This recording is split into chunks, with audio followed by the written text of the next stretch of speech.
एक कुत्ता गली में मारा घूमता है, एक कुत्ता कार में घूमता है। वो प्रारब्ध, मनुष्य नहीं। मनुष्य में दो, भाग्य और कर्म, दोनों के लिए रखा गया है। अगर हमारा भाग्य जो उदार पर गया तो हमारे कर्म फेल हो जाएंगे, और कर्म जो उदार पर गया तो भाग्य को दबा देगा। ये फाइनल का मनुष्य जन्म है। इसमें ये केवल नहीं कि प्रारब्ध में जो लिखा है वही होगा, आगे कुछ हो नहीं सकता। फिर मनुष्य जन्म की दुर्लभता सिद्ध नहीं होती। मनुष्य जन्म की दुर्लभता शास्त्रों में गाई गई है, दुर्लभो मानुषो देहो। क्या दुर्लभता है? अब हमारे प्रारब्ध में लिखा है दुख ही भोगना है, लेकिन आपने निश्चय किया सत्संग सुन करके कि सर्व सामर्थ्यशाली भगवान और भगवान का नाम सब कुछ कर सकता है। अब सब कुछ बदल जाएगा, आपका प्रारब्ध बदल जाएगा, सब बदल जाएगा। जैसे मार्कंडेय नाम के एक ऋषि थे, तो उनके पिताजी बहुत बड़े ज्योतिषाचार्य ब्रह्म ऋषि थे। तो जो ही वो पैदा हुए तो कुंडली बनाई, तो उसमें लिखा था 5 वर्ष की आयु। बड़े चिंतित हुए, क्योंकि बड़ी तपस्या के बाद ऐसा पुत्र हुआ और 5 वर्ष जिएगा। प्रारब्ध 5 वर्ष का था। तो उनका मनुष्य जन्म केवल प्रारब्ध के अधीन नहीं है, उपाय के भी अधीन है। कर्म का मतलब उपाय भी करें हम उसका। तो उन्होंने विचार किया कि इस प्रारब्ध को केवल भगवान या भगवान का कोई प्रेमी महात्मा ही बदल सकता है, दूसरा कोई नहीं। तो जैसे जैसे वो सयाने होते गए, एक एक दिन वो नोट करते, पिता है जब थोड़ा सा 3-4 के बीच की अवस्था है, तो उनका बेटा मेरी एक बात माना करो, ये गंगा के किनारे जितने भी कोई ऋषि महात्मा संत दिखा, सबको साष्टांग प्रणाम करो। अब वो बालक थे, अब संतों को प्रणाम करने की उन्होंने, क्योंकि जानते थे कि संतों की कृपा दृष्टि पड़ जाए तो प्रारब्ध का नाश हो सकता है। अब गुप्त रूप से सनक सनंदन सनातन सनत कुमार भी विचरण ही करते रहते, तो मार्कंडेय जी सबको प्रणाम करते थे। तो सब करुणा भरी, भगवान तुम पर दया करें। बच्चा जैसे कोई आप सब प्रणाम करो तो उतना हृदय नहीं, लेकिन अगर छोटा बच्चा तो एकदम उसकी तरफ दृष्टि जाएगी, राधा राधा राधा राधा। एक छोटा बच्चा है, प्रणाम कर रहा है 3-3.5 वर्ष का, तो वो सब संत, और वो चुपचाप बैठ करके देखा करते थे उनके पिता कि किसी ऐसे महापुरुष का आगमन हो जो सृष्टि पर शासन करने की सामर्थ्य रखता हो, तभी प्रारब्ध बदल सकता है।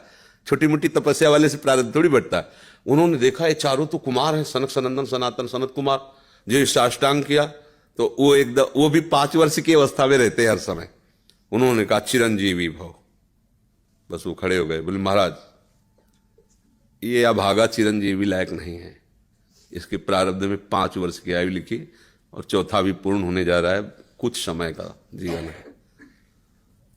सनकादि ने कहा जो चिरंजीवी भव तो चिरंजीवी भव। हमने उसका भाग्य देख के थोड़ी बोला, उसका आचरण देख के बोला। एक छोटा बालक संतों के चरणों में लेट रहा है, ये चिरंजीवी लायक ही है। बोले महाराज अब भाग्य देख के दे, 5 वर्ष की आयु, अब कैसे?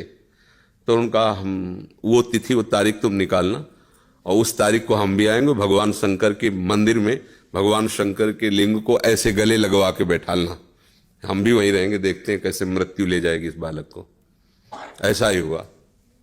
अब संतों के बताए हुए मार्ग पर चलने वाले का मंगल ही होता है। तो वैसे चारों कुमार वहां विराजमान गुप्त रूप से, धर्मराज पधारे, यमराज के रूप में नहीं, धर्मराज के रूप में। क्योंकि पर वो ये दृश्य देखकर घबरा गए, और मृत्यु के भी, काल के भी महाकाल भगवान शंकर हैं। उनका स्मरण किया कि भगवान आपके ही विधान का हम पालन करते हैं, जो आप आज्ञा करते हैं। 5 वर्ष की आयु है, वो आयु आज खत्म होने जा रही है, समय पूरा हो गया, पर मेरी ताकत नहीं कि आपसे छीन कर मैं ले जाऊं आपको गले लगाए हुए से। तो प्रभु आप प्रकट होइए और बताइए कि हम आपके कानून का आप कैसे पालन करें। अगर हम अभद्रता करते हैं तो आपकी मर्यादा जाती है, और अगर मैं अपने आपके कानून का पालन नहीं करते तो धर्म का नाश होता है। तो भगवान शंकर प्रकट हुए और उन्होंने कहा कि तुम्हें कोई परेशानी की बात नहीं, 5 वर्ष की आयु है ना, मेरी आयु के 5 वर्ष इसको जोड़ लीजिए। भगवान ने कहा मेरे हिसाब से। भगवान को जानते, जब यहां का पूरी सृष्टि का विनाश होता है ना, तो इतना होता है, निमेष निमेष इतने, जैसे भागवत में आता है ब्रह्मलोक में एक कमल की पंखुड़ी ऐसे छेदी गई तो मृत्यु लोक का 1 वर्ष, और वहां का इतना समय। तो भगवान का निमेष और ब्रह्मा की पूरी की आयु व्यतीत हो गई। आज भी अविनाशी हैं मार्कंडेय ऋषि, आज भी विराजमान है। क्या हुआ? क्रियमाण ने जोर कर दिया, प्रारब्ध का नाश हो गया। जो प्रारब्ध 5 वर्ष का था वो अविनाशी हो गया, वो अमोघ हो गया। तो हम केवल पशुवत प्रारब्ध भोगने नहीं आए हैं, हम नए प्रारब्ध की रचना भी करने आए हैं। अब वो जो आध्यात्मिक शक्ति से युक्त नहीं है, केवल वो लौकिक बल से चाहेगा तो प्रारब्ध मिटिया मेट कर देगा, और आध्यात्मिक शक्ति प्रारब्ध को मिटिया मेट कर देगा। ये रहस्य है। जो भगवान का आश्रय लेकर भावी मेट सके त्रिपुरारी, भगवान का आश्रय ले लो तो जो कुअंक भाल के हैं वो मिट जाएंगे। हमारा प्रारब्ध इतना जोर, जैसे प्रारब्ध है किडनी फेल, ये पूर्व प्रारब्ध है। मां के गर्भ से इस रोग की रचना हुई, जान तो पाए 35 वर्ष की अवस्था में, 20 वर्ष बाबा जी बनने के बाद।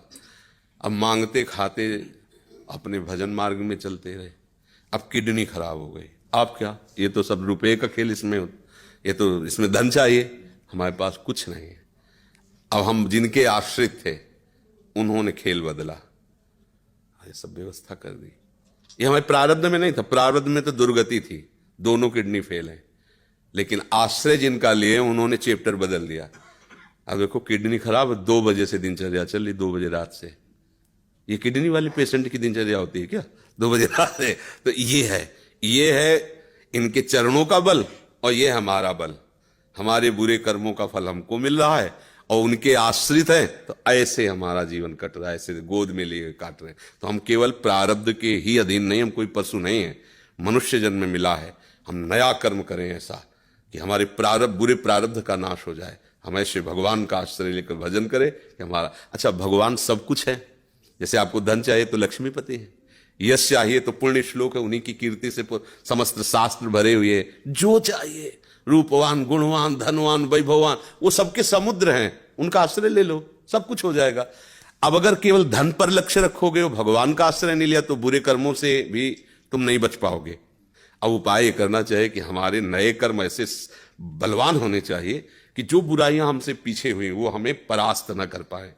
अगर हम यश चाहने की कोशिश करें तो भगवान का नाम कीर्तन करें, गुण और संयम से रहें, सबको सुख पहुंचाएं, अपने आप यश होगा।